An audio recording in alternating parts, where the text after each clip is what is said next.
Hello， 大家好，我是法华经小小探险家欢欢。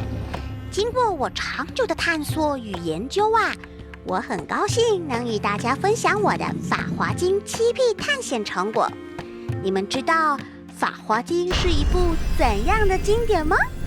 根据我的探查原来法华经是一部在世界流传了几千年，传播地域最广，拥有最多信仰者和研究者钻研的一部经典，自古以来就有经中之王之称。在法华经中有7个浅显易懂的譬喻，由于譬喻容易让人理解，所以人们可以从中获得教导，并启发思考，进而做出改变。因此法华经可说是一部唤醒民众的经典。那么法华经的7个譬喻到底要教导我们什么呢？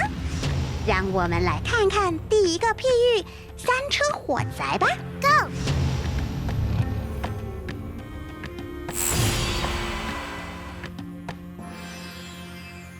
有一位长者拥有很多财产与小孩，有一天他的房子突然发生火灾，年幼的孩子们还玩得忘形，完全没有察觉危险，也不害怕，连父亲叫孩子们尽快离开也没有人理会。于是长者以赠送孩子们羊车、鹿车、牛车来诱导他们，结果孩子们一听到，高兴地争先跑出火宅。其后长者送给孩子们的比约定的更为豪华，拥有宝石的大白牛车，孩子们皆大欢喜。从这个譬喻中，我们可以学习到，长者是指佛，孩子们是一切众生，而火灾是指被烦恼所包围的现实世界。在火灾里玩耍的孩子们，就是活在苦恼的世界里，却不自觉自己在不久之后将被苦恼之火所焚身的众生。哎呦，你看，快被烧到了啦，还在玩呢！这个譬喻就是要告诉我们，人生如火灾，如果每天都过着毫无思考、只顾享乐的人生，多么危险啊！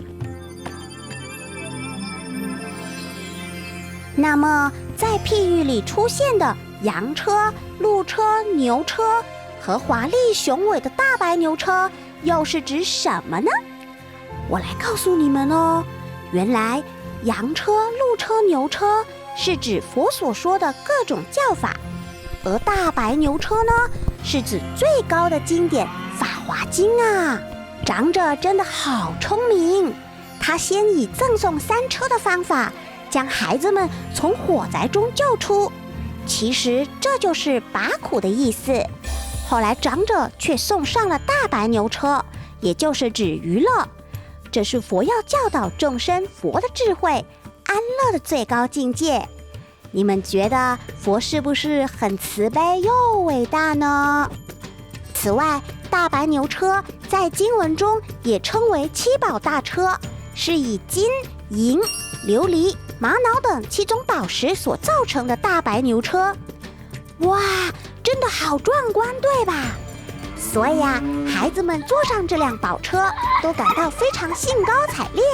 我还要告诉你们哦，这辆大白牛车是非常厉害的，它不管经过任何艰险的山峰，都能通行无阻，自由自在地奔跑。这也代表了佛的伟大境界。总结3车火灾譬，是用了大白牛车华丽雄伟的样相与火灾之景形成强烈的对比。这也是要告诉我们，火灾之景就是被愚痴与无明所遮盖的众生，没有发现自己本身生命里已经具有佛的生命。而大白牛车的出现，正是教导众生本来就有的光辉灿烂的生命。只要认真修行法华经，就能涌现无穷的生命力，克服一切逆境，创造生命的价值。你们说法华经的譬喻是不是好棒呢？你期待下一个譬喻故事吗？那我们下一集再见喽，拜拜。